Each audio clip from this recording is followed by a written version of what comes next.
Good evening, Internet, and welcome back to Bloodstone, a 4Dads 5th edition D&D game set in the Forgotten Realms. I am your Dungeon Master for the evening, 8BitPonies, and I have with me 4 of the 5 members of our weekly cast. Welcome back, cast. Good to see you guys for 2 whole weeks in a row. Yay! Yes. We're very happy to be back. We've been a little spotty on our attendance of late, and that sucks, but we are here for this evening. And man, last session, a lot of fun, right? A lot of fun for me anyway. I don't know about the rest of you guys, but we're going to pick right back up into the action here just momentarily. As I mentioned before, there's only 4 of us, or four of our players this evening. Vamp is unfortunately otherwise detained at work-related stuff. I've got something playing in the background. Hang on just a second.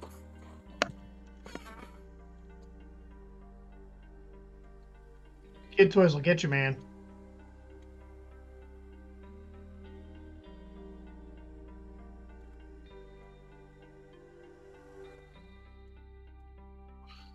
Nothing's worse than you go upstairs and it's super dark in the house and you nudge something with your foot and all of a sudden it starts singing and you're like, you don't know where it's coming from. Kind of terrifying. It's oddly specific, but yeah. Hey man, like my kids have those like books that you can open up and they make noises when you press on different pieces of them. Sure. They're kind of old and they've been slammed around a lot. So like, if you nudge one, it will start singing to you, and it is straight out of a horror movie type stuff, man. Where the book's like, twinkle, twinkle. It's like, no. I'm good. I am, on a related note, I am maybe 10, 15 feet away from my children's playroom, and all of their singing and dancing and wind-up stuff is in that room, and it just doesn't even require a bump. Sometimes it will just start singing or playing music very creepily. Oh yeah. And that, believe me, in the middle of the night, like 2, 3 a.m. after stream, and I'm working on videos or whatever, and I start hearing, twinkle, twinkle. You're just sitting there, and all of a sudden, out of the other room, you hear, "Elmo's your friend." No. This is how it ends. Look across the room and see a little red body running across the doorway. Yeah, it's no fun at all. It's like delivering child toy. Anyway, about that D&D. About that D&D game. So, quick announcements for this week's set of streams. If you are following our general stream calendar, this week will be, I think we're going to be okay for our Tuesday and Friday our Thursday and Friday streams for Arampocalypse and Friday Night Fights. But it is very likely that our Saturday night stream this week will not happen, as it's almost as right as we're getting close to the beginning of the school year. Got the last couple little family get-togethers and things like that to wrap up the summer. And so very likely that Saturday or Summoner's Saturday this week will probably fall by the wayside. But stick to our channel, stick to our Discord. Discord information is not posted at the moment. I'll post the Discord information a little bit later on. If you're interested in any of those things, keep an eye on our stream announcements channel, and more information will be available there as it becomes available to me. I think that's it. So we will go ahead and get started with some Bloodstone. So, when last we left our intrepid group of adventurers, the party was preparing for what we are out of character affectionately referring to as the Baron Mitzvah, a celebration of Eldrick Oks' ascension to the office of Baron of Morov, the province in the Kingdom of Bloodstone, where Eldrick is from. He was named Baron, or rose to the title about a month ago, but this is the first opportunity he has had, and his mother, Madeline, has had, to throw him a party and invite all of the dignitaries and nobility and various members of the local governments, the various personalities in the Bloodstone Kingdom, specifically in Morov and in Heliogabalus, to celebrate with Eldrick his ascension to power in the barony of Morov. The party is taking that in different ways. Eldrick is preparing for the party by spending time with his family and at the manor Oakhart, where where the party will happen, learning about the various attendees and the sort of duties that he will have to perform as part of this ceremony. The other members of the party have been doing relatively different things.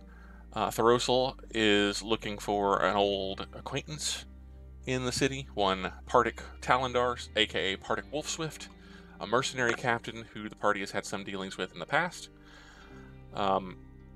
Alanere is dealing with something of an odd, maybe murder conspiracy, and has run afoul of the Wardens of the White Tree, the Bloodstone Inquisition, as it were.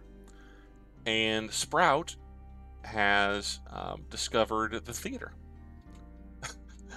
through a new acquaintance or a new friend, Dal Muckleberry Makido, a representative of Zaxiz, a mysterious figure that is reaching out to try to entice Sprout to joining his, we'll say, cult. Makaria, who unfortunately is not with us this evening, has also exercised some of her interests and has created a simulacrum of herself that she calls Makaria. The party is reacting to a second tiefling wizard in the party, and that has presented its own set of challenges as well. Most recently, some of the members of parties have experienced strange, fearful visions or dreams. The druid Alanere had a vision of waking up in his room at the inn and finding the murdered body of Queen Christine Dragonsbane of the Bloodstone Kingdom in his room. Thoros'l had a vision of his daughter and his grandson chasing them through the city of Heliogabalus and waking up to find himself struggling against a group of Bloodstone Army regulars who had reacted to apparently his somewhat erratic behavior as part of this dream. Sprouts was a little closer to home, but no less fearful, and finding an undead version of perhaps himself or perhaps a loved one had appeared in his room while he thought he was cleaning up for, I guess, dinner.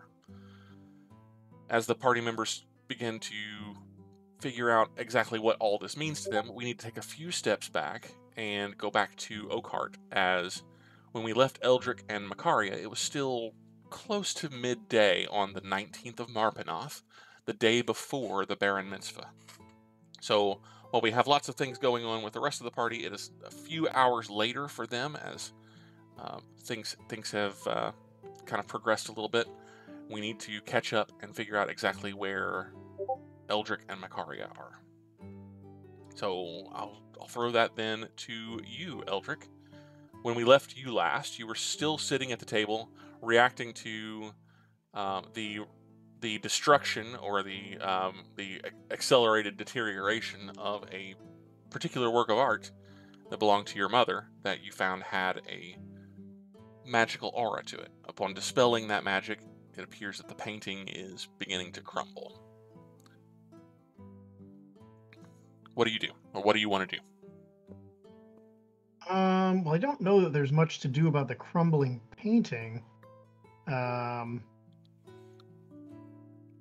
certainly nothing that Eldrick can do magically, and Makaria didn't volunteer anything at the time, so I don't suspect there's much we can do about that specifically.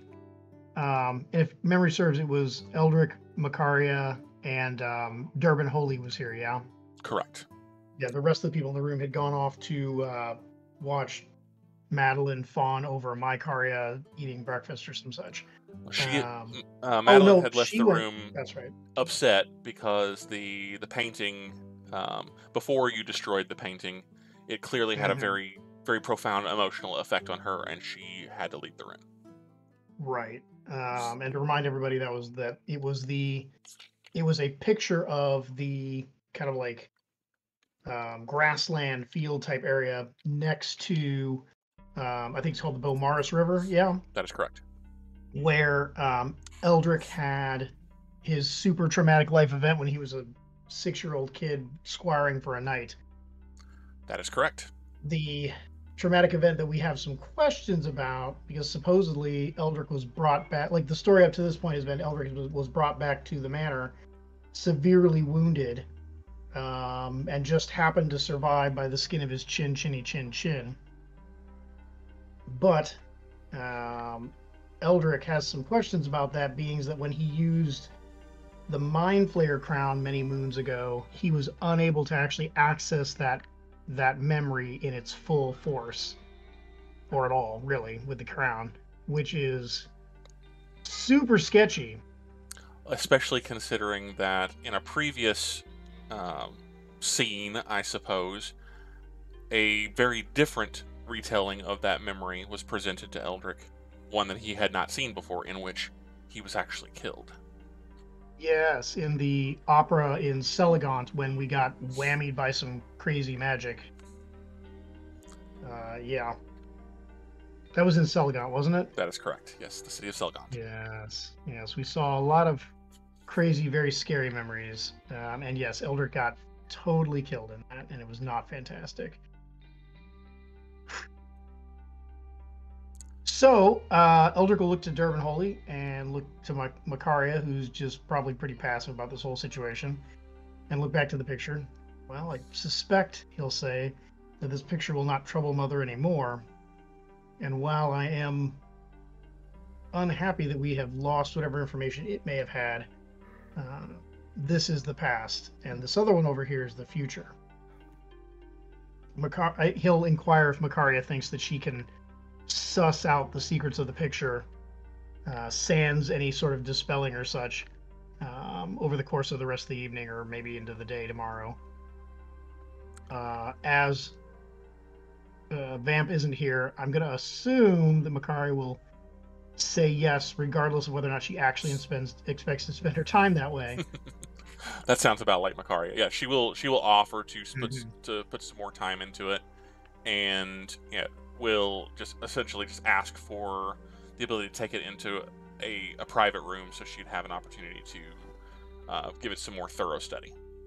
Right. Well, she's currently using the guest room that's up on the second floor near Eldrick's room, so he'll have both pictures, and then have the stuff, if there's anything on the ground to sweep up, have that all taken up to the room for her to do her investigation. Fantastic. So Makaria will head back then to her own room. We'll leave instructions that whenever Makaria returns from, I don't know, consoling or keeping an eye on Madeline, that that she can be sent to the room as well, and they can work on it together. You, on the other hand, Eldrick, are still downstairs at the main table in the Great Hall, and your intent is what? Well, it's midnight, and I've got a long day ahead of me. So I'm gonna have a quick conversation with Durbin Holy, assuming that he's still around. Okay. Master Durbin, you asked me the other day when my friends went through the tree what I thought we might need to prepare for the coming party.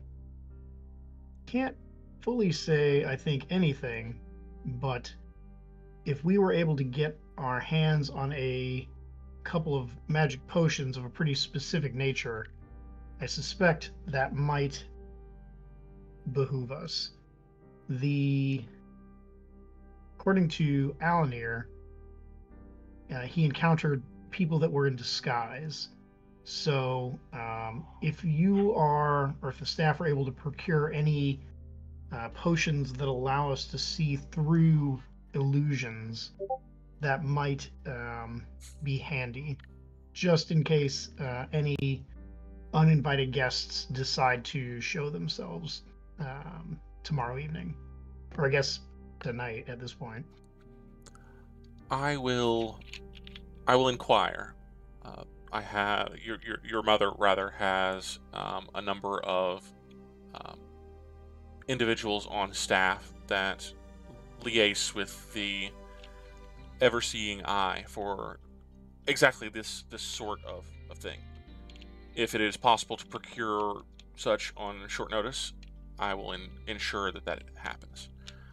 You should know, he says, kind of almost a little hesitant. We received, while you were working, or while you were just conversing with your mother just before, we received notice that the Golden Helms will be sending a delegation for this evening, and the expectation comes from Chief Tallboy that security for this evening's gala will be managed by his people. That is not to say that our own house guard will not be necessary, and in fact, the expectation, the letter reads that the expectation is that interior security should be maintained by our own people, but that there will be a delegation from the Golden Helms, or the Gold Helms, present to manage the perimeter for this evening's gala. No, absolutely. The council members are in attendance, or at least purported to be in attendance, so it makes sense. You might also inform the staff that I would be real surprised if we didn't have at least one investigator of the White Tree here for the event, outside of the commander, who will also be here, according to the guest list. That, of course, sir. If there, I would be surprised if the paladin that was here earlier did not return to keep an eye on Makaria. I see. And this should be encouraged, discouraged? Would you like tolerated. Let's say tolerated. Understood. With the commander in attendance, I would not want to. There's no need to start off on the wrong foot. Very well. The expectation, as always, is if there are any sort of disturbances or anything that looks outside of the ordinary during the gala, before or during, that the staff is intended to report to me, and I will immediately report to you directly. I would appreciate that. Will there be anything else, sir? I should see to your mother. Yes, absolutely. I will. It's always frustrating when these things come up kind of out of the blue, and I hate to see her so, if you know what I mean. I hate to see her so, and I was not expecting the paintings to have this effect on her. So you said that the list that I had asked you about the other day is in my chambers? That is correct. If you have any questions about any names on that list, or if you would like for us to try to reach out and contact any of those names after tomorrow's gala, then by all means, just let me know, and we will investigate as deeply as you decide is necessary. Greatly appreciated. Anyway, I need to get some sleep, and my mother needs probably sleep as well. So I believe if you have no other plans for breakfast, I believe your mother had intended for something of a debriefing on tomorrow's guests during breakfast tomorrow. Shall I let her know that you will be in attendance and ready for such an occasion? very much so. Yes, that is probably the best way I could spend the day. Is knowing who's going to be here tomorrow evening and how they play into my newfound role. So that would be most excellent. Thank you. Very good, sir. And then, apologies, my last request before you should, of course, go and get some sleep. Your other companions, will they be in attendance this evening? They should be, yes.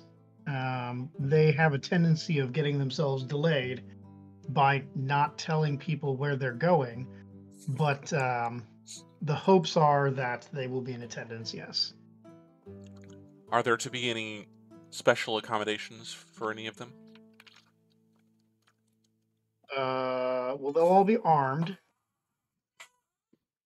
and that is to be expected. If anyone asks, they are part of your personal security detail.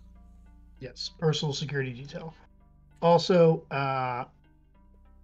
Alanere's a vegetarian, so maximum leafy greens for him would be excellent. That has, of course, been noted. Fantastic. Thank you, sir. I do hope you get adequate rest this evening. I don't think any amount of rest is going to prepare me for tomorrow evening, but we'll see how it goes. I greatly appreciate all of your efforts, Master Holy. It is, of course, my pleasure, Baron. He gives you a nod and doesn't turn on his heel and walk away. He just strides past and into the room where your mother disappeared. Yeah, I'm gonna head up to my room and go find that list. All right. So we will jump back across town to Thoros'l, who is in the process of being wrestled. Well, not wrestled to the ground. You're already on the ground on your back, and there are a number of men with very, we'll say, concerned, some very fearful, some very surprised looks on their faces as they're essentially trying to, well, you're not really sure what they're trying to do. You open your eyes, you come to consciousness from a very, very difficult vision or dream, and you find all these men struggling to try to hold you down or pull you up. You really can't tell. You're very disoriented. You're not really sure. You do know that you can't move your arms, as you can feel that there are a number of very strong, very, very firm hands, essentially trying to, holding on to your arms and your wrists. What is your initial reaction? Initially, coming to and just the visceral nature of that dream, I'm going to try to just wrench myself free right away. Go ahead and make me a strength saving throw at disadvantage, simply because you are very much outnumbered. Yes. You said strength check? Strength or like saving or throw. Athletics, or they're both the same for me. Yeah. Disadvantage is 6. 6. All right, so disadvantage robbed me. you do try to wrench free, but you realize as you are doing so that you are simply overmatched. You start looking around, and you immediately see, with your very high perception, you immediately see that there's a man that is backing away. He appears to be bleeding from his face, maybe like a bloody nose, and he is clutching like in a bundle, like in his arms, your 2 swords, as though they've pulled your swords away, and he's trying to get basically back up with your swords. I'm trying to get free for a little bit, and then kind of taking it in quickly like that. I'll just go still. And there's shouting, "Sir, sir, please calm yourself, sir. Are you okay, sir?" As you start to go still, like, he's starting to come around, boys. Hold on to him, sir. Master Thoros'l, can you hear me? Before I answer, how long does it feel like I've been out? Can I gauge that? Just make me a quick nature check. Oh, cough. Okay. There it is. 11. 11. You can see that it's dark outside.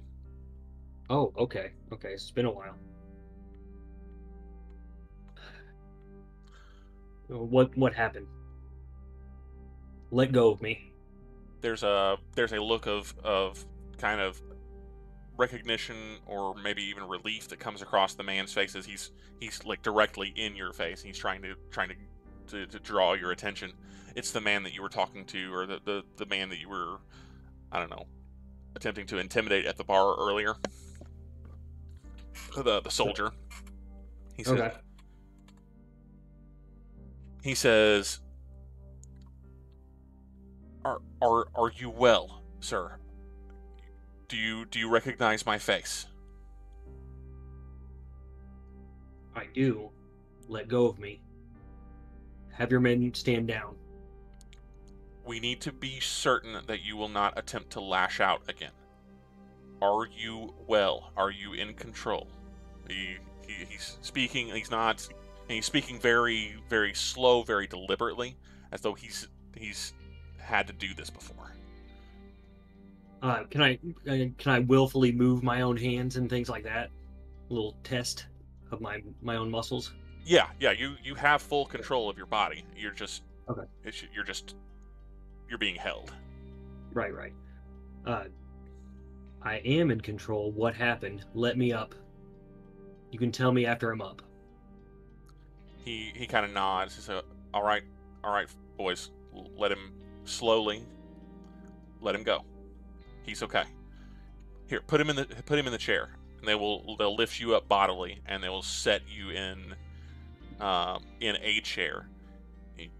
As they're doing so, you look around and you see that there is the broken remains of a chair that is very nearby. It looks very much like the one that you were previously in. He says, I believe you're starting to see. You slept. Shortly after you sat at the table, shortly after our conversation, you sat, you had a drink, and you appeared to lose consciousness, fall asleep. Go ahead. I haven't slept since I was a child. I just dozed off. That appears to be the case, sir. I'm looking at the guy with my swords. After they get you in the chair, now you can count, there are 6 of them, apart from the guy who's got his face like directly up in yours and is trying to hold your attention. They like bodily let you go, and they back away a few paces to give you a little bit of space, and then the gentleman that is talking to you like backs off a little bit and pulls a chair out and sits himself. Everyone is still standing near you, and they still look very tense. Like, as you are known here, the barkeep deigned to allow you to go on unmolested. There's no one been here all day anyway. A few moments ago, you began to call out, and while that was concerning, we've all known someone who, has had troubled dreams, seen things such that I'm sure, like you have. You began to call out for. I apologize. Sophia, and then you began to thrash. And after a few moments, it appeared as though you were a danger to yourself. Oh, I thought you were saying I started thrashing right then and there again. No. He's telling me the story. Okay, I'm like, oh god. He's still telling you stories. Yeah, Okay, he's still telling you the story. You began to thrash. You damaged the furniture, and when Japheth here attempted to restrain you, you attacked him. That's when we moved in. We do not mean you any harm, but you appeared to be a harm to yourself and potentially others, and thus,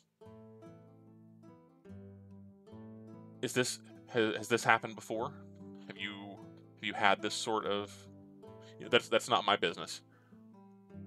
He seems to kind of reconsider. What's going on here in this city, soldier? If this is happening to me, it's happening to others, right? What's going on? Make me an insight check. Okay. Oh my god, 15. A look passes across his face, and you see him kind of glance at some of the others around before he responds. That you struck something. There's a little bit of recognition in his eyes. That I can't speak to what's happening in the city at large, but what do you know? All of us have had dreams recently. What do you know? Not enough. Look, and I'll stand up, not threatening at all, and just kind of like fix my my armor a little bit and move my arms. And I've been a soldier before too, and he'll look to them. I work mercenary work for a long time, for decades. I know what it's like. You've got orders, I understand, but I work with the Baron, and we'll help, but we don't know what's going on. I'm trying to figure that out. That's why I came here. You need to tell me what's happening in this city. You have that look about you.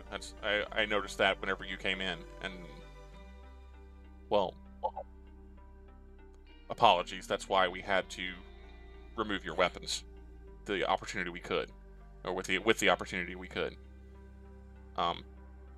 He kind of turns, and you can't see his face, but he clearly makes some kind of signal or mouths something to the guy that's holding your swords, and the guy places them on the bar and still holding his nose and kind of wiping away the blood that's still kind of freely dropping from his wounded face. He steps away from it, and the look he gives you is not one of like enmity. He's not angry, or he doesn't look angry or upset. It more is like a look of, almost like a look of pity, or a look of understanding. Mm-hmm. I don't know what you saw, but all of us have seen things these past few days, and well, they won't tell us anything. I don't think they even know. Then do you know why you're here? Why the orders coming from higher up than my pay grade. We just were told to keep that the palace district is closed, and not just closed, sealed, no one in or out. And it comes down.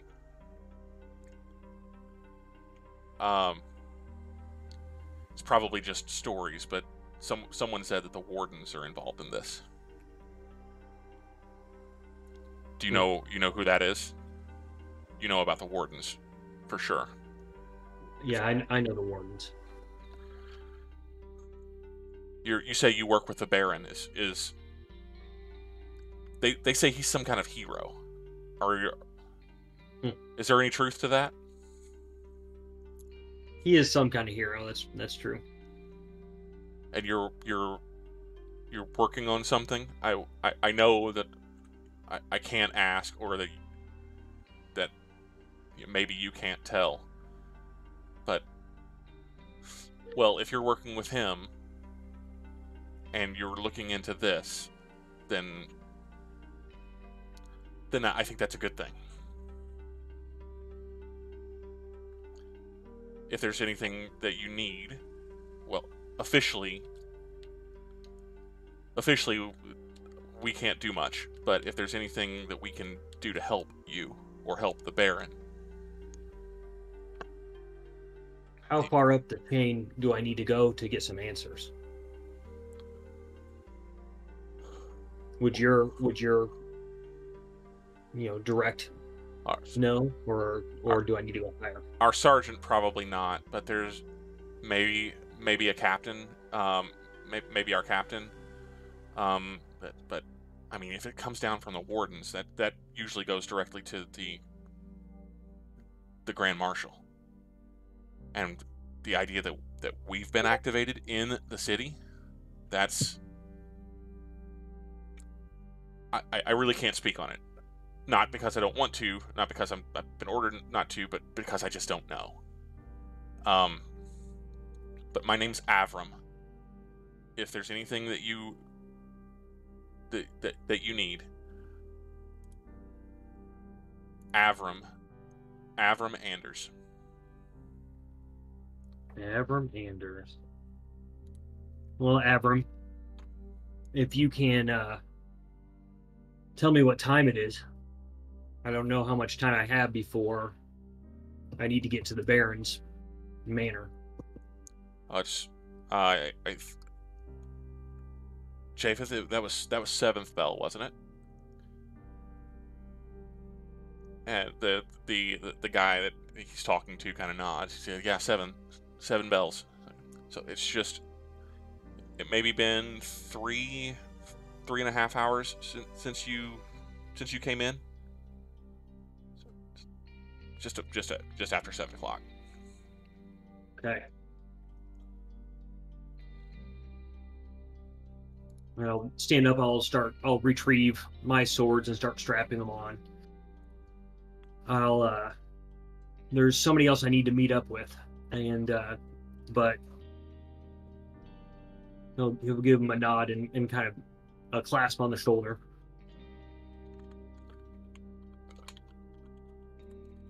He'll kind of return it, kind of like a soldier's handshake, and kind of grab you by the not quite the elbow, but the upper forearm, right, and kind of give it a shake. Like any other day, well, I can't afford to drink here, but there's a pub called Rat's End down in Old Town. Ask around. I'd like to take you up on that drink. And give a single nod, and then I guess make his exit. Okay. So it is shortly after 7th bell. As you can see, as you get outside, kind of get your bearings around you. The sun has begun to set. It hasn't fully set on the horizon, but it's low enough in the sky that it's below the edge of the wall. Okay. So you it is dark within the city, as dark as the city ever gets, right? It's definitely nighttime in the city. Your plan is to go. Right. Your plan is to do what? I still would like to talk to Pardik. We got what, a full day. The Baron Mitzvah is the next day, correct? You got about 23 hours before the Baron Mitzvah starts. Yeah. As much as it's gonna just piss me off to essentially relive this dream by trying to go to the Dusty Duchess, that's what I'm gonna have to do. I need to get to Pardik if I can. All right, great. So you're going to head across town. It's far enough away that it's going to take you a while. So we're gonna dash back over to one of the other party members while you're traveling across town. Yeah, I'm keeping an eye out for party because I don't know if he's going to be there, So right. if he's coming this way or whatever, I don't want to miss him. Understood. Weirdly, the trek that you take over that side of town, very much as far as landscape and what the things that you see through the city mirrors your dream, with the exception of as much as you're peering into the crowd, you don't see the now familiar skull mask show up anywhere. Yeah. There is an oddity though, as there is one particular you kind of are you're traveling through the market district as you're crossing over into Old Town, and you kind of stop, and you're looking the area, the place where the dream culminated. That's Market Square with the statues where you were standing in the middle of, and you finally caught up to Uriah. You're looking at it, and something seems off about it.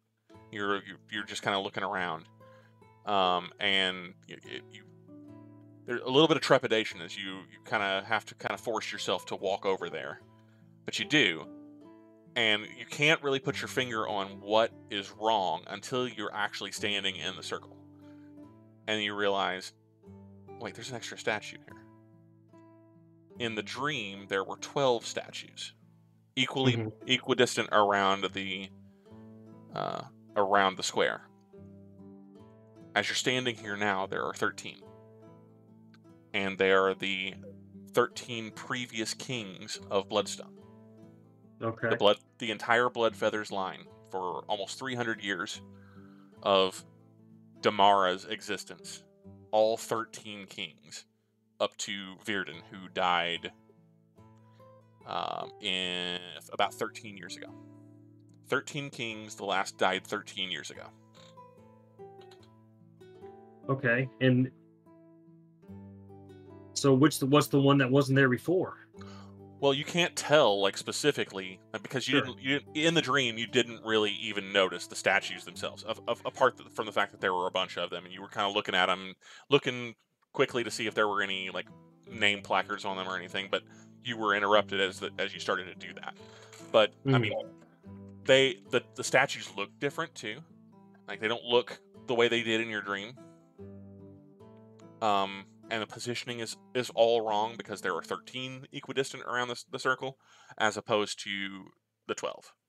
But that's Sure. that's where the differences stop there, at least as far as you know in your dream. Okay. Interesting. You just stopped to read the plaques. I tried. I literally tried. He really did. All right, so as you are walking up onto the kind of ramshackle building, the Dusty Duchess, it's a small kind of 2-story, mostly wood construction. We will dash back over to the Bloodstone Arms, where Alanere, you are. We're probably maybe taking an hour, maybe an hour and a half step back. You are just now awakening, realizing that the horrific scene that you discovered in your room at the inn was just that. It was just the scene from a dream. Your heart is racing. You're kind of casting around, looking around your room, looking for jumping at shadows, lighting things up to where you've got plenty of light in the room. But you are alone. And it is dark outside. Oh, it's dark outside? Yes.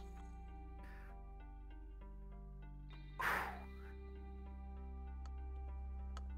Probably just after sunset. Wow, we must have slept quite a while. Um,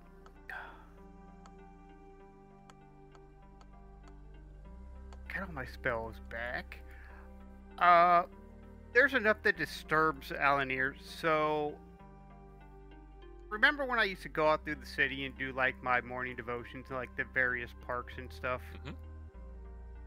Did any of I assume some of those like little nature areas had trees. Oh, sure. All right. Pick one that's got a tree to a similar type that's from my home grove, and I'm going to transport via plants back to my grove. Okay.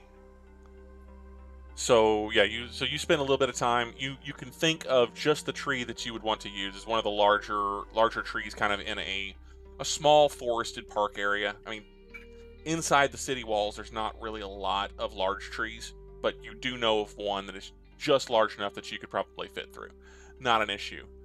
Takes you a little while to get there, and as you are kind of moving across town, you get the sense, you know, given that you're a druid, that you're probably maybe close to an hour now. By the time you reach the tree that you're looking for, the park that you're looking for, you're probably an hour after sunset. So, somewhere between 7th and 8th bell, most likely, as far as in the city goes. You transport through the tree to a tree that you know just as well. It's in at the edge of a grove, far to the northwest of here, in the Valley of Bloodstone.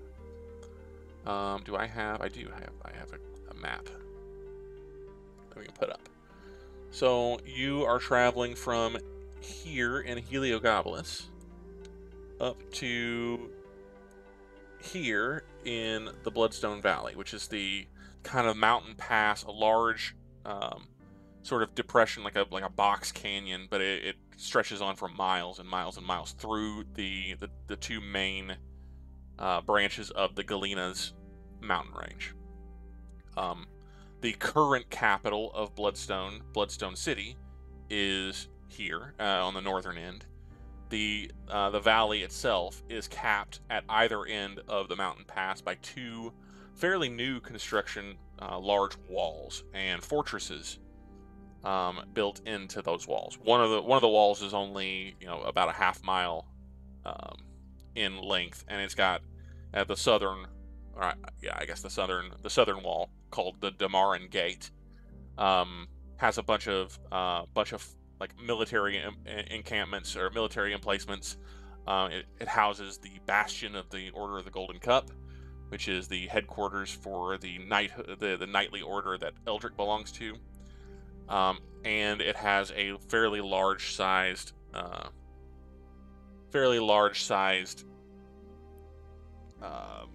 military base. Is there a Bloodstone army base there that essentially keeps watch over the mountain pass between what used to be Damara and what used to be Vasa. At the north end of the pass is another wall, which is much larger, because the end of that pass is much longer. It's probably close to 2 miles in length, and it's basically a small city. A lot of different things can be found there, and it is kind of the last, kind of the frontier stop, still within what used to be considered the old kingdom of Damara, before you get into the wilds and the woolly wastelands that used to be known as Vasa.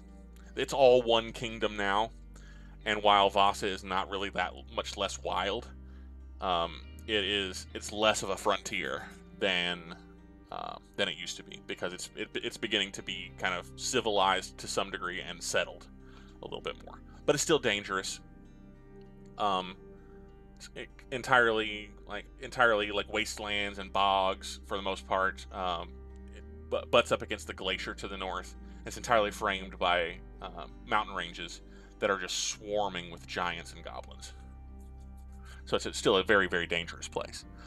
Your grove is in a a region kind of on the southern end of that pass called the Warrenwood. Warrenwood has traditionally been a place within Bloodstone Valley that has been home to a circle of druids.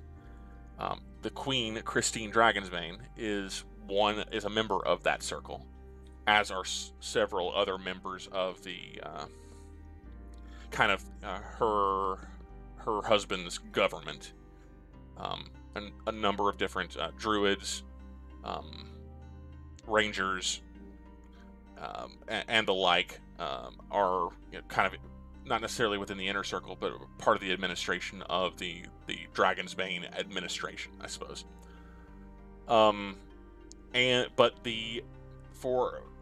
For years and years and years after the coming of the Witch King, we're talking now 13 or so years ago, or I guess almost 20 plus years ago, the Warrenwood was actually destroyed.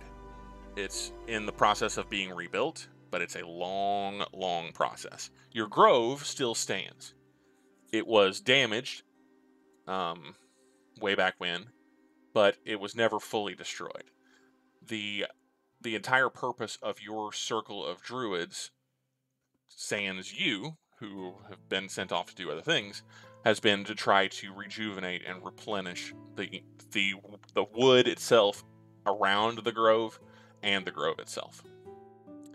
To that end, as you step out into the kind of the clearing, you look around yourself and you can see that there are a number of small, temporary, huts, never meant to be full buildings, just temporary.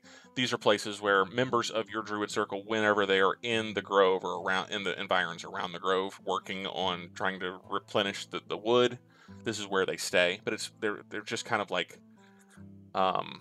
temporary, what's the word I'm thinking of? I want to say like a halfway house, but it's not that. It's kind of like an Airbnb for druids. They whenever they're here, they stop in. They live here for a short time, and then they move on and go on to do other things. Like a dorm. Kind of like a dormitory, but it's just like a very small cluster of just ramshackle, very minimalist, tiny homes. There is kind of beyond that, you can see a tall stone tower that reaches up over some of the trees. You could just barely see it as the fresh growth of trees in this area. Even though winter is very, very swiftly approaching, it is still very green here. Probably because of the magic, but it is still very green here, and through kind of the replenished greenery around your grove, you still see this tall stone tower. You know that to be the former domicile of the Archmage Emlyn the Grey, who was a companion of Gareth Dragonsbane back during the whole Bloodstone campaign. Unfortunately, Emlyn and his wife were recently found dead just a few months ago, and so as far as you know, the tower stands empty. And indeed, there are no lights, no lights within the windows or anything like that. It's a kind of a cold, dark edifice standing against the backdrop of a moonlit glade or grove that you're standing in. Little pang of sadness kind of comes over you as you think of Emlyn and his wife Gabrielle, who you knew. They worked very, very hard, or have worked for years, very hard with your circle to help replenish the grove. And the fact that they were murdered so brutally not that long ago still stings a little. You're trying to, you're kind of getting your bearings about you. It feels good to be home. How long has it been? It's been probably 6 months since you've been here. Yeah. So 6 months away from home, you kind of step out, looking around, and yeah, it feels like home. It feels good. You don't see anybody moving around right now. It's dark. there aren't any fires currently, no torches lit or anything like that. But you know, your people don't generally use them. But there's no music, there's no nothing. It's just cold and dark for the time being.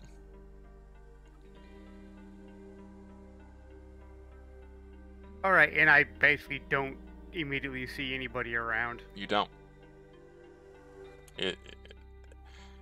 It's never really empty. You know, I mean, it's a natural setting. You know, Yeah. you can hear the chatter of animals, even insects, you know, birds.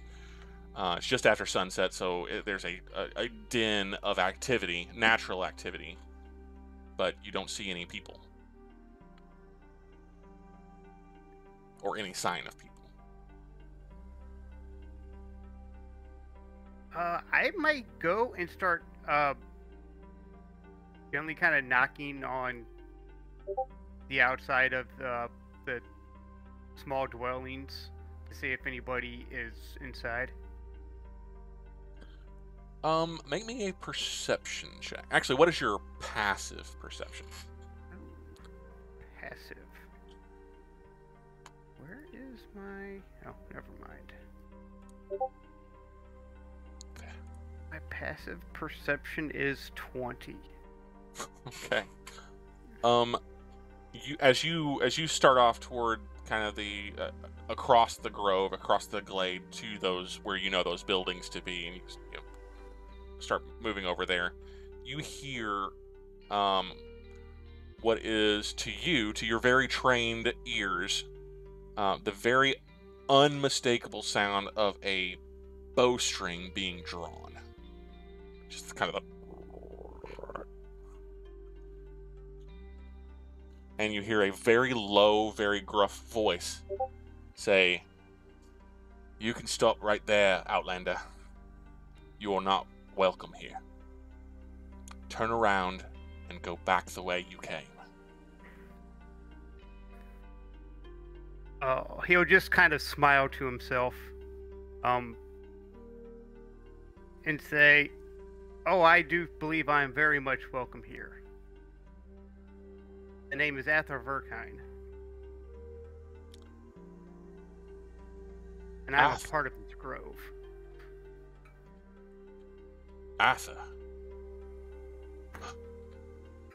And you hear the bowstring being released, not fired, but the bowstring being released, and you hear what sounds like hoofbeats heading your direction. You turn around and you see a large figure, still with bow in hand.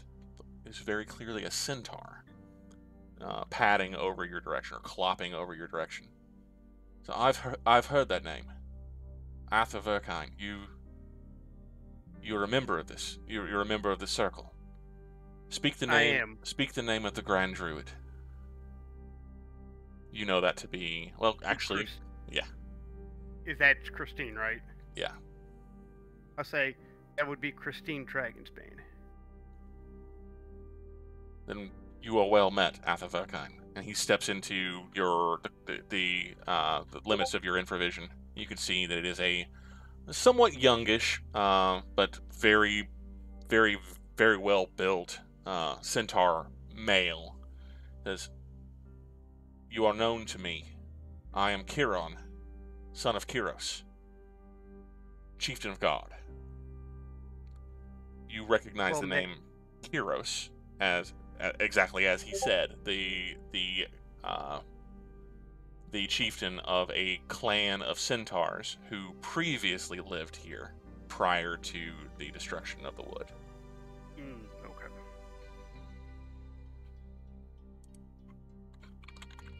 Well met, Chiron. Are there any druids here other than myself at this moment? He kind of smiles a bit. There are perhaps a few.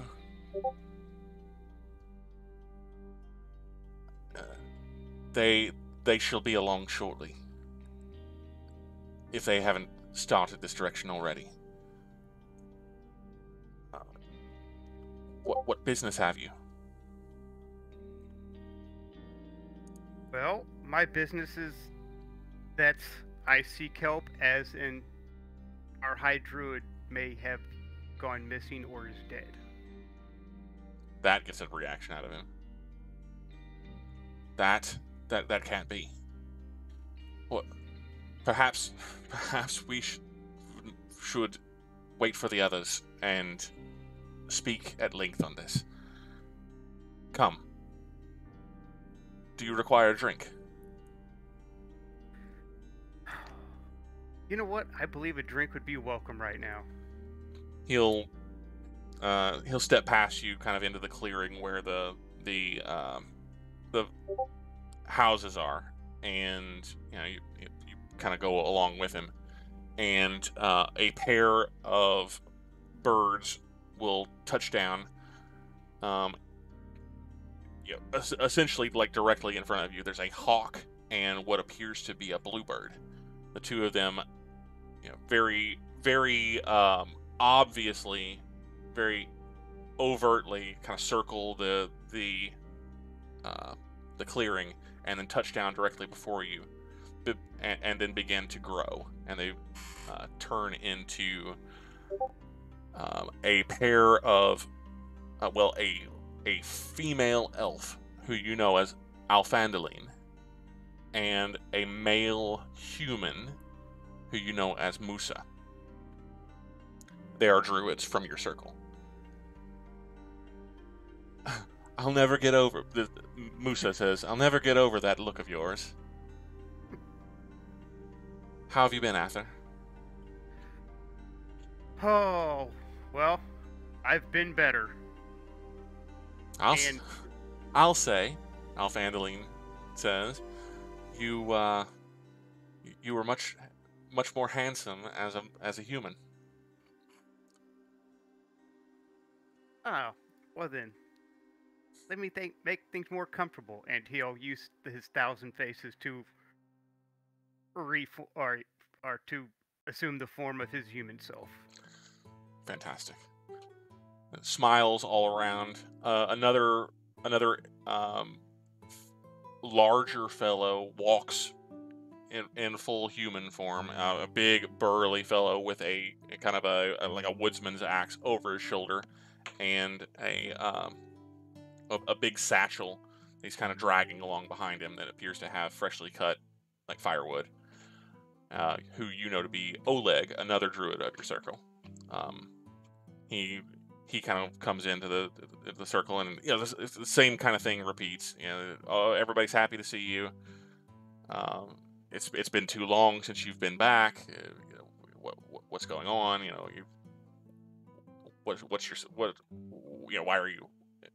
Why are you home? Not that it's bad to see you, or that it's a bad thing that you're home, but you haven't been expected. What's going on? I'll say, well, I bring ill tidings. While working for Christine and Heliogabalus, I was supposed to meet up with her in a hidden locale, and when I arrived there, she was being held hostage by Draugg, who basically wanted me. Just say I barely escaped with my life. I'm not sure if Christine did or not. They're kind of looking around at each other, like very, very uncertain, very unsure. Kieran kind of gives you a bit of a nod and says, I should return to watch. It's always good. It was a pleasure to meet you, Arthur. I hope that our paths cross again. As do I. Please protect this grove well. He gives you kind of what you expect to be, or what you suggest is a centaur salute, kind of like an arm across the chest, and then a movement of some of the fingers, and then he gallops off into the dark. The other three are kind of looking around at each other, looking a little, not exactly wary, but a little uncertain. You're working with the Queen in the south? With or for? It all seems a bit muddled. What? Perhaps you better start at the beginning. Well, as you know, I've been working for a High Druid on matters elsewhere. I was recently sent away on a mission, and when I returned, we were more or less in contact through animal messengers, and I spoke with her in person. She was actually at the palace in Heliogabalus in the south. Musa puts a hand up. He says, "Wait, that's that's not possible. Christine has not left the city in weeks. She hasn't even been here. She sends us messengers occasionally, but she hasn't been able to visit the Grove in kind of, how long has it been? Like, Fandaline will speak up. She says, it's been at least 6-7 weeks.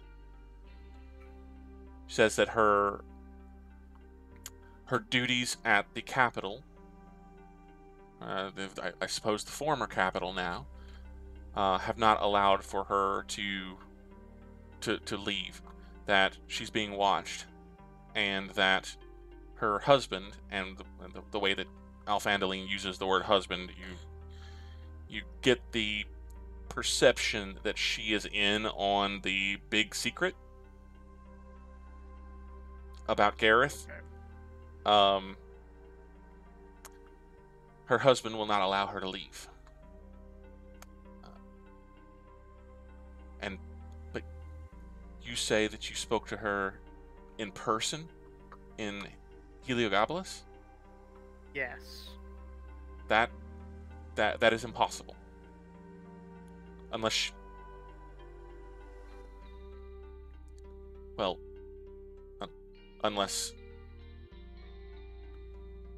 unless she's been telling us differently from the truth. Alfandaline can't really bring herself to say that, to even suggest that Christine has lied to them. But unless she's told us something different from the truth. You should go to her. Go and see for yourself. She should be at the capital. At the old capital, right?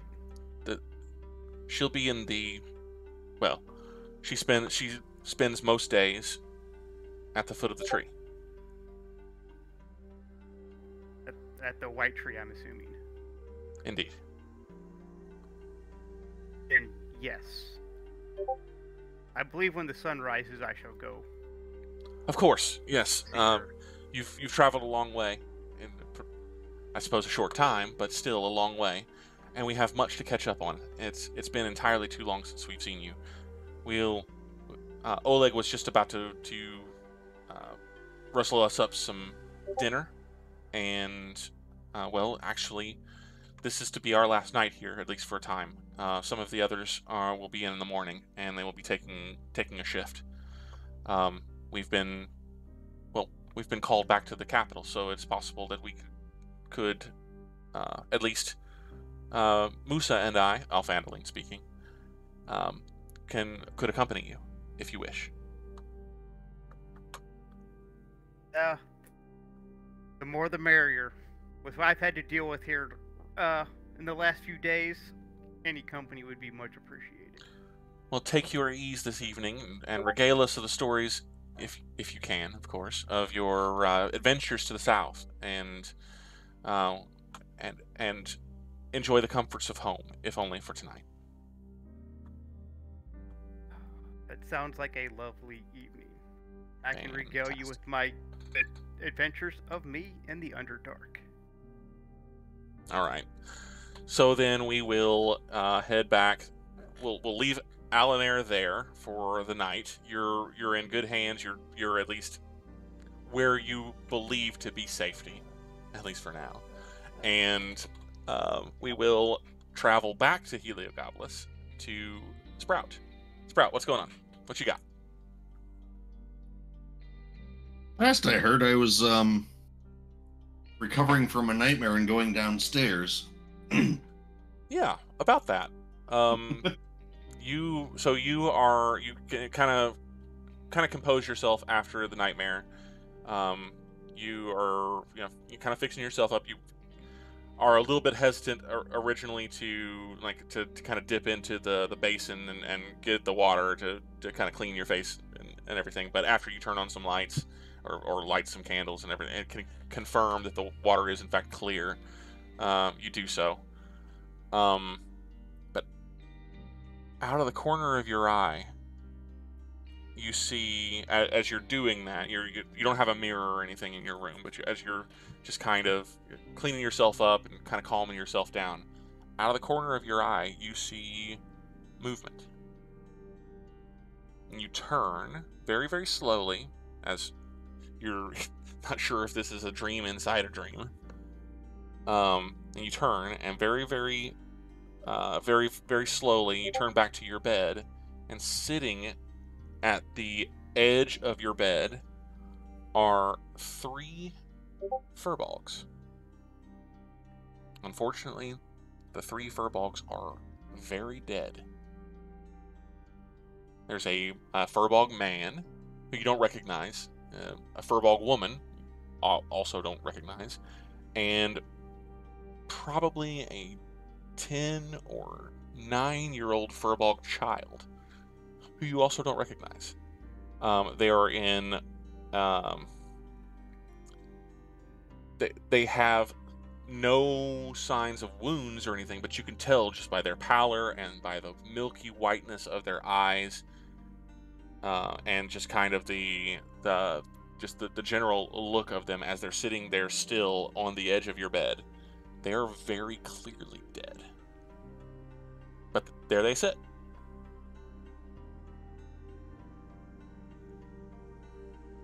They don't move, other than maybe their kind of sightless eyes follow you as you kind of react. But there they are. I stand corrected. Not recovering from a nightmare. Still in.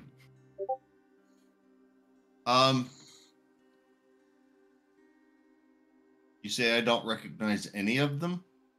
You can see that they're a furbolg, like you. Make me a perception, or either a perception or investigation check. Your choice. Oh, at this point, we're going to go investigation. Okay.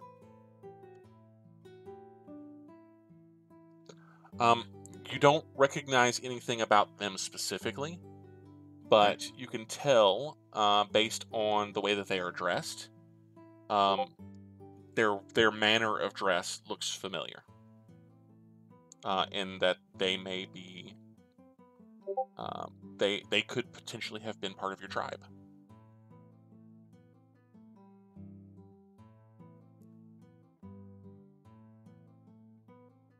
Could have been part of your tribe.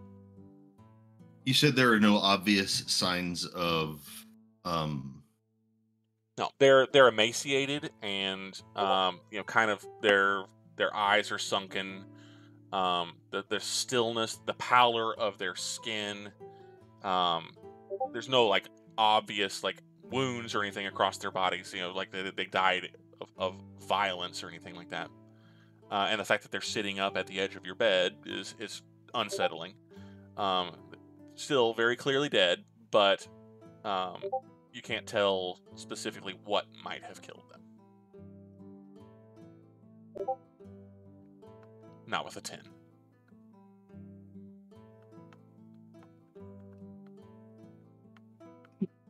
I'm going to walk over to them to the point where I'm just outside of reach. And I want to look closely at them and see if there's any movement, any motion that they might exist outside of the realm of an inanimate object and become animated, if you will. And then I also want to see if I can see any specific signs of how they may have died. Okay. Make me a wisdom saving throw. Son of a cracker. Okay. As you kind of react. Not so wise a guy. You kind of start as you see them sitting there, and you just stand there for a second, looking at them looking back at you, you looking at them looking back at you. You kind of shake off the initial shock, and you're like, okay, I got to see what this is all about. And you walk over to the bedside where they're sitting, and perhaps a sound from downstairs, maybe some like a clink of silverware or something like that, or maybe somebody moving a chair around downstairs. There's just a little bit of noise, and despite yourself, you're thinking, I have to keep an eye. Passively you're saying, don't blink, don't blink, don't blink. Something happens, you blink, and whenever you look back, they're gone. They're no longer sitting there. The bed is not disturbed as if they were ever sitting there. They're just gone.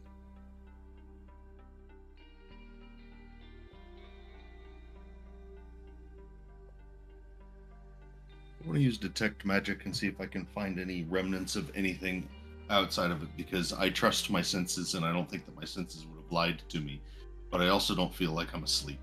Okay. Detect magic? Yes. Go ahead and mark off the spell slot. You detect two sources of magic in your room. They're both on your person. One is your hat. The other is your sword. And there's no remnants of anything else. Nothing at all. Beginning to trust my senses slightly less. I'm going to turn. I'm going to walk downstairs with the intention of seeking information from the barkeep. Okay. You very nearly trip over Muckleberry, who was coming to your door as you're striding out. And you don't trip over him. He's nimble enough to get away from you, and you're kind of lost in thought. But he has returned. Oh, there you are. I begun to worry. Everything all right? Oh, goodness me, you look pale. Are you okay? Feel pale.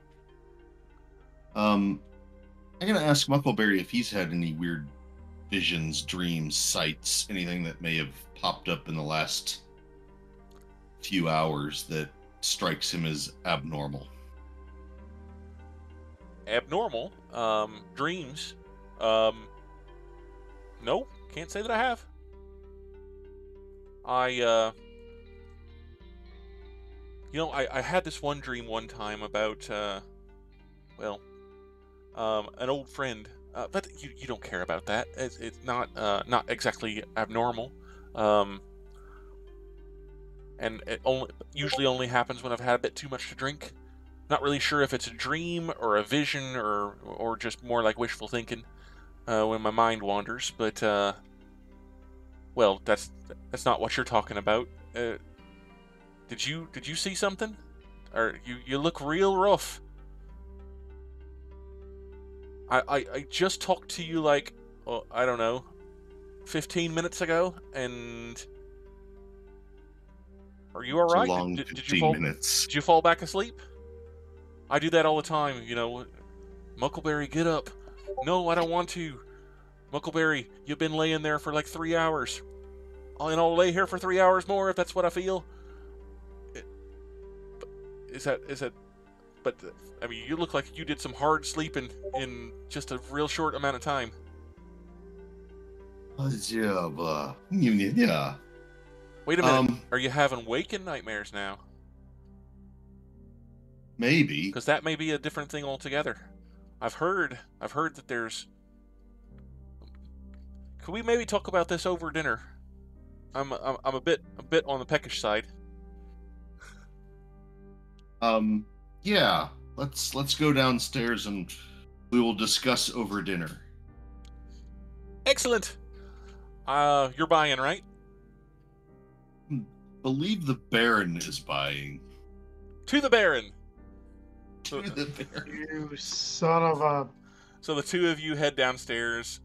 The tap room is in full swing. You're in the dinner hour. You catch a glimpse of Lazar. Lazar looks beat, but he's still got the smile on his face. He's still engaging with everybody as best he can, but he looks very, very tired, as though he likely has been working on his feet for the better part of a full day and a full night. And he's getting ready to go into another. He kind of waves as you come down and you go to a table. There's immediately a basket that is placed on the table that looks familiar to the ones that you've been gifted with multiple times during your stay here. And the matterboard is out in place along kind of the back wall of the dining area. And before you even have an opportunity to say anything, moving with astonishing speed for someone with such short legs, Muckleberry is over there, and he's already starting to load up 2 good-sized plates. While he is doing that, I'm going to walk over to the bar and have a quick conversation with him. And I am going to ask him if he knows anywhere in the town that one might find information about magic. Magic, huh? Are you a practitioner? Not so much, but I might need some help with it, and I'm looking for something kind of odd and specific, and I want to know where to start looking. Well, there's a... Well, you might talk to, I don't know, go and ask about... He kind of scratches his head, he's kind of rubbing at his face a little bit. I'm sorry, it's been a really long day. There's a guy who comes in here every once in a while. He's part of the guild, the ever something, ever seeing eye. That's they've got a guild office. Oh hell, I guess it's up on the rise. I don't know if they take in just people for questions off the street. But I'm sorry. I really don't know a whole lot about magic. But maybe that's something you could look at. There's a whole guild of wizards and sorcerers, and they're like maybe you can get something there. Bookstores. You said there's a bookstore. They maybe have books over there. They run the whole racket. It's called the Ever-Seeing Eye. They have a guild house, tower really, in the Rise district. I can get you directions if you give me a little bit. Take your time, and if you forget, it's not that big of a deal. I can talk to somebody else. I'm sure I can get directions for it. I'm really sorry. It's been a really long day, and I'm understaffed. We're super. Well, you can see, and kind of gestures to the very full dining area. But yeah. Get back with me after the rush, and I'll have a name. I promise. Will do. He kind of gives you a pat on the shoulder.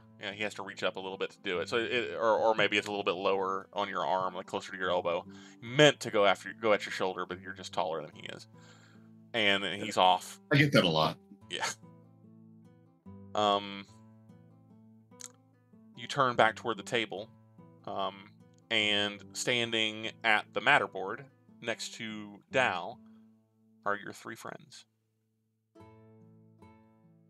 Just standing there. He's busily still heaping food onto platters that he is very seriously going to have some difficulty getting back to the table. And they're standing almost shoulder to shoulder with each other and directly next to him, all the way across the room, just looking back at you. I'm going to stare. Well, I'm going to stare naturally because it's an odd vision. But I'm going to stare, and I want to see what happens if anybody just walks through them to find out if it's just something in my own eyes or if it's something that either people are walking around or subconsciously moving around. Okay. Because this is kind of confusing me. Go ahead and make me that wisdom saving throw again. That's a 12. Yeah, you're watching around a little bit, and you blink and you look back. You kind of blink to adjust your eyes, and they're gone. And you're kind of just standing there still at the bar, and Dal has kind of turned around, and he's struggling under the weight of piles of food that are taller, held at kind of at his chest level. They're taller than his head, and he's kind of struggling. He's like, "Oi! Sprout, a little help over here. Sprout, you there?" He clearly can't see if you're there because he can't see over the piles. I will shake my head a little bit and just basically trying to shake cobwebs out of it, if nothing else, and then I'll go over and I'll grab one of the plates and walk him back to the table. All right, so you guys sit down at the table. He's like, "I'm sorry, I didn't think to get you anything. Is there, he's got just 2 massive platters on the table in front of him. But I suppose I could if you weren't planning to." Don't feel like I have an appetite right now. Well, you look terrible. Are you feeling okay? Not particularly. Talk to me more about these day visions that you've heard about, and talk to me about your vision. Oh, well, I don't mind saying it's a bit private. More like daydreams, really. There's this girl back at, you don't want to hear about this. Just suffice it to say, I don't have any idea what you're talking about. It's not exactly upsetting. I was just making conversation. If you're having, like, disturbing daytime waking visions, could be that you're cursed. Oh yeah, it's just what I've heard. I mean, curses, you hear about those kinds of things. Have you offended any witches lately, or opened any ancient sarcophagi or anything like that? Brought down the wrath of some dark and deceased deity or anything like that? Not knowingly. How would I find out if I have? Well, I don't know if you're the religious sort, but there's a few temples are scattered kind of around the city. Maybe you could go ask a holy man to take a look at your aura or something like that. I do it myself, but I don't do that anymore.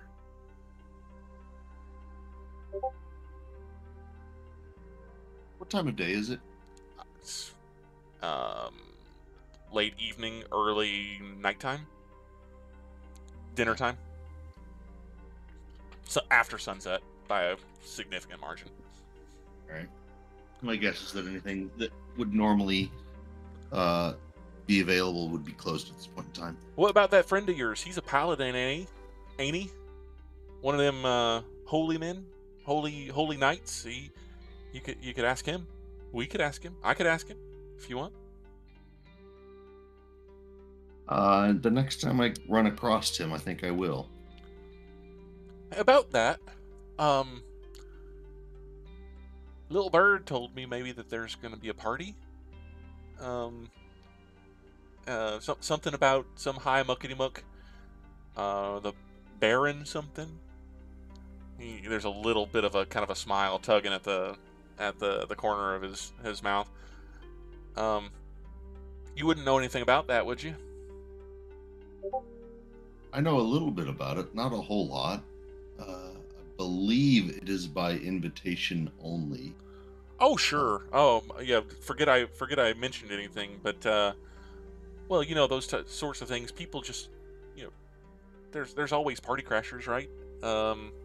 And you know, the spread at those kind of things, it has to be pretty fantastic. I don't know. There would be any No, spread it's okay. left after you got It's through okay. with it. We're just spitballing here. I understand if you're a bit uncomfortable with it. Well, if you knew anything about it, I just, well, yeah, forget I mentioned it. So, yeah. So we could talk to your friend, this bear. I mean, this paladin fellow, and you know, I could go with you, and we could talk to him about it tomorrow, even. If you know, if that's what you're, if that's how you're being how you feel you're being led. Far be it from me to suggest. I probably will have a conversation with him. I don't know if he'll have very much time tomorrow. I think he'll be preoccupied with a great many of other things. But if the occasion does pop up, I'm more than happy to talk to him about it. If you happen to see him, you are more than welcome to chat with him about it. Maybe he has some answers, or maybe you have some more information that you just aren't even aware that is correlated to it. Brilliant. That sounds great. You used a lot of words there that I didn't really understand, but that sounds like we'll go and talk to him tomorrow, and you know, maybe about this time, dinner. You know, maybe see what he's doing. I'm sure he'll have plenty of time. I'm sure he will. He kind of raises a glass. He's like, to the Baron. I mean, to your friend. I will raise a glass to that, and then I will down the glass. All right. Anything you're planning on doing after dinner? Yeah, going out for fresh air. Just gonna take a walk? Yeah, I'm gonna take a walk. Probably merging towards any type of a park that I can find.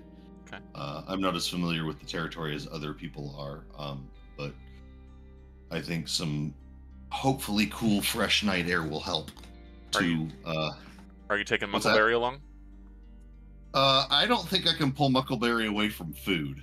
That's probably very true. Now, if you just get up and let him know you're going to take a walk, he says he'll hold the fort down here, and he'll go back for another plate, and you can take off and you walk to your heart's content. Everywhere you go, though, out of the corner of your eye, the entire evening, you are followed. They never get close. You're never able to get close to them, but they're always there, just at the edge of your vision. Sometimes it's 3, sometimes it's more. Dead furbolgs everywhere you look. Back at the Dusty Duchess, Thoros'l, you make it to into the tap room, and it's, like I said before, it's a ramshackle building. Looks like it's kind of fallen on hard times, but I mean, it's not like it's falling apart. It's seen better days. Mostly wood construction, 2-story, more like a split level actually. Looks like maybe there is a like a main building, and then off of that main building there looks like there's like a second level, and there's actually, if you kind of look around a little bit, there's a set of kind of rickety wooden stairs that goes up to a balcony, and into the top level building. So you see these kinds of buildings all over the city, right, where they're dual purpose or multi-purpose. It's very likely that it's like a tavern, but it's got a couple of rooms up over it. Not specifically an inn. It's not billed as an inn, but it's probable that whoever owns this place has a couple of rooms. Maybe he and his family live in, or maybe he rents them out, something like that. The makeup of the building suggests that there's the tavern on the first floor, and then maybe some apartments up above, and the kind of stairwell out the back suggests that, you know, maybe people come and go up and down those stairs if they're not looking to go down through the tavern. They can come and go as they please without disturbing, or, you know, even when the tavern's not open. But just after ninth bell, when you make your way over to the, you actually make it across town to the Dusty Duchess. You step into the tap room, and God, this place is a dump. Not the worst place that you have ever been in, but there's really not a whole lot here. One side of the room is dominated by this big, long bar, but the bar is short. Like, you would slam your knees if you attempted to sit in one of the stools that are kind of lining the bar. You would jam your knees directly into the bar. It's like it's built for. Oh, yep, there he is. It's a dwarf. But the guy behind the bar is this very surly-looking, bald, big, bushy, charcoal gray beard. He kind of looks up as you walk in, says nothing other than just kind of grumble to himself, and goes back to busying himself with whatever he's doing behind the bar. There is a grand total of 2 people in the tap room at this bar. Maybe 4 tables, including one big long one that kind of dominates one side, kind of one corner of the building. And then there's a staircase that rises up over what looks like a mantle, a fireplace, and there's definitely a fire going in the mantle.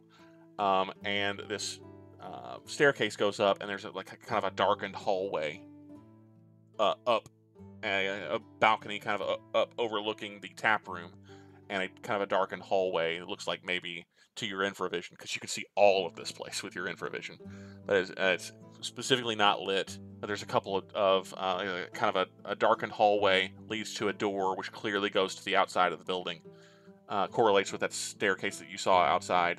And then lining either side of the hallway is a few, like maybe 4 doors that look like they go to small little apartments. The 2 people in the tap room are known to you. And they are kind of huddled over what looks like the remains of a night of drinking. A couple of empty tankards, not cleared from the table. Not too many, but enough that they've been at this for a little bit. It is Pardic and his companion, Carrot. They don't notice you as you come in. They are actually sitting facing away from the door, and are just kind of huddled together talking. Question? Is that a question, Souls? You were. Yeah. Carrot was the wizard, right? No. Carrot is he's more of a fighter, rogue maybe type. Carries a sword. Okay. Big shock of red hair. He's basically Pardic's shadow. Anywhere you have ever seen Pardic, except inside the Talendar Manor house, Carrot is no more than 3 steps behind it. You're thinking of Terrence. Terrence was the wizard working for the gold coins. Right, the one that was having a illusion duel with our buddy Jim. Yes, that's correct. All right, thanks. Well, Thoros'l will go up to the bar and put a couple copper on the bar, which I imagine is the price of a beer at this place. Yeah, and the dwarf eventually comes over to comes over where you are standing with the coppers in the bar, and you kind of look up at you. Yeah. 1 beer. All right. Sweeps the coppers off the bar. Kind of looks around a little bit. Picks up a couple of different tankards that look like they're probably not entirely clean. Then again, they don't have to be. He kind of wipes kind of at the rim of the one that he is eventually satisfied with kind of his greasy shirt under his apron. Kind of gives you kind of a dark look. walks over to a cask and fills up the tankard and slaps it down in the bar. Eh? And he turns around and walks away. Sure. I'll take it and I'll just go join Pardik and at the table.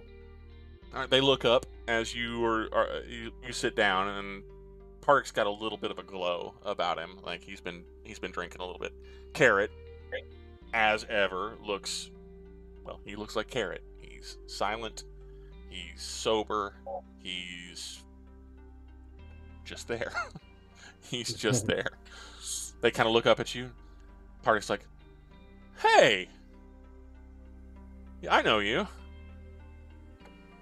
Good to see you. Yeah, have a seat. Holy hell, Thoros'l, right? In the flesh. Join us for a drink, won't you?"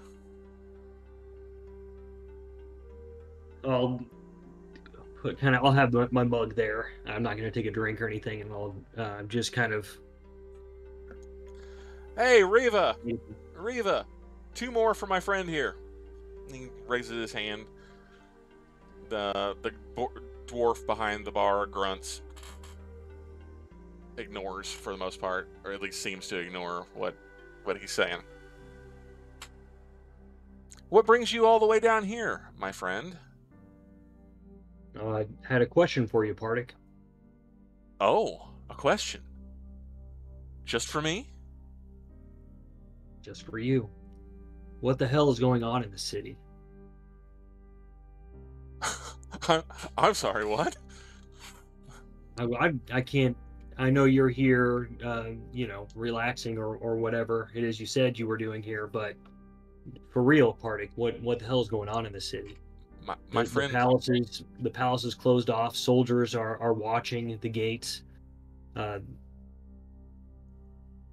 you had any dreams? Are you serious? This sort of conversation has to come after significantly more booze. Riva! He raises his hand again.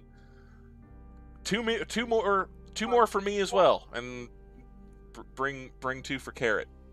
Carrot's got 2 mugs that are sitting completely untouched in front of him. Right. Any reaction from Carrot? Make me an insight check. And Pardik, I imagine, is very trained in his reactions. You gathered that about him, yeah. Yes. 13, nice. Carrot is as bland and as expressionless as ever. His eyes do kind of dart to Pardik as you say that, like if you're talking about dreams or what's happening in the city. He's watching Pardik watch you, but nothing on his face betrays anything at all. Even less so for Pardik. Pardik doesn't look drunk. He looks as though he has been drinking. He looks as though he's got a little color in his cheeks, as though he's been drinking for a bit, but he doesn't look drunk. Mm-hmm. And if he's trying to take on some kind of affectation that he is drunk, that doesn't really, that you don't see that. I imagine 90% of what he drinks is alcohol, so he's probably got a pretty good tolerance. Yeah, he's pretty good. He kind of passed the table. You're already sitting. He's like, "Please, won't you sit? Join us." I have to say, my friend, you never ever disappoint. You are by far the most interesting person in this entire hellhole of a city. We were going to go. I saw you last night, didn't I? We were going to go to the Sanguine house, right? Whatever happened to you last night? I admit I was a bit deep into my cups last night. I don't really remember. Well, I remember what happened last night, but I don't remember what happened to you last night. Carrot kind of whispers. something mostly unintelligible, and likely in a language that you don't speak. No, you probably don't. So he whispers something in a language that you do not recognize or you don't understand. It's the Starry Night, right? That's right. I remember now. You wouldn't come with us. You stolid old so and so.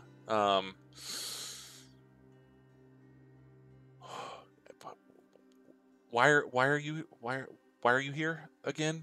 So what's happening in the city? Nothing. That's what I'll tell you. Nothing is happening in this city. There is nothing at all happening in this city, and I cannot wait to leave it. But business is why I'm here. You recall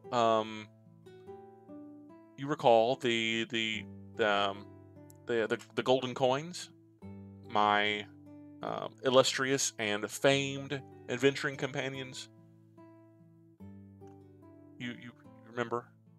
Yeah. Yes. Yeah, I remember.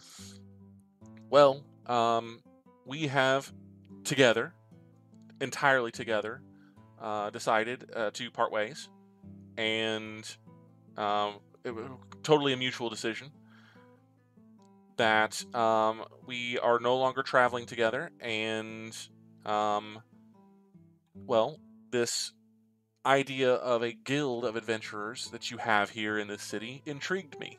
I say intrigued because, well, that's what serves for adventure in this backwater is decidedly less adventuresome than I would have expected. And, well, I'm not exactly certain what I'm still doing here. Your whores are unexpectedly, well, unattractive. Your nightlife is atrocious. Have you looked at the state of this tap room? Not at all what I expected upon coming here. You should really talk to that fellow that you know, that Elroy, and have him do something about this place, because it is dreadful. Dreadful, Thoros'l. I don't know how you do it. Well, you are sort of a grim and dour. Maybe this place suits you. I don't know, but there's for my part, I can't do it. I can't do it anymore. And as soon as we complete our business here, we will be on the next ship out. Thoros'l just kind of passively sits there, and he does kind of go on. And then he'll slide his beers away from him and make to get up. He said, "My mistake. I figured someone like you would know a little more than this. What's going on in the Palace District?" I don't have the slightest idea what you're talking about. Though if you're not busy, maybe we could create some excitement of our own. I have, well, if you need to go, that's totally okay. But are you interested in perhaps making a little bit of coin and perhaps a lot of fun? Some other time, maybe. Tonight I'm looking for answers. Do you have any? Or do you know where we could get some? I have all the answers. You're just aren't asking the right questions. What is it that you want to know? If it's questions about this place, apologies. It has entirely slipped beneath my my interest. But if the question is, Partic, why am I a dour and grim fool? I think that it's because you haven't been laid recently. That I could fix. Partic, where is the greatest adventurer and the greatest women to ever be found? I could tell you the answer to that question. It's in my own backyard. But you've already been there, and well, they chased you out. See, I know many, many answers, just not to the questions that angry Thoros'l is asking. If you perhaps asked better questions, well, then I could provide you with better answers. I'll be going, Partic. He kind of waves. Reva, I'll take his. Put it on my tab. It's good to see you again, Thoros'l. Thank you once again for the sword. Daddy will be quite pleased to have it home. If you're ever in civilization again, look me up. We'll perhaps have some laughs. Perhaps not. But there's always that chance, right? Nothing's impossible. I had one more question, I guess. Are you invited to the Baron's party? He turns. Did you get an invitation?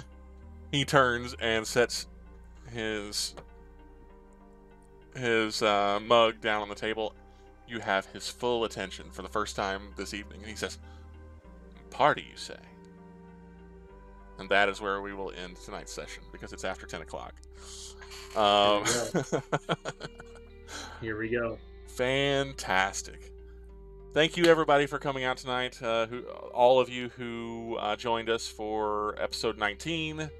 We will hopefully pick up again next week on the 22nd for episode 20.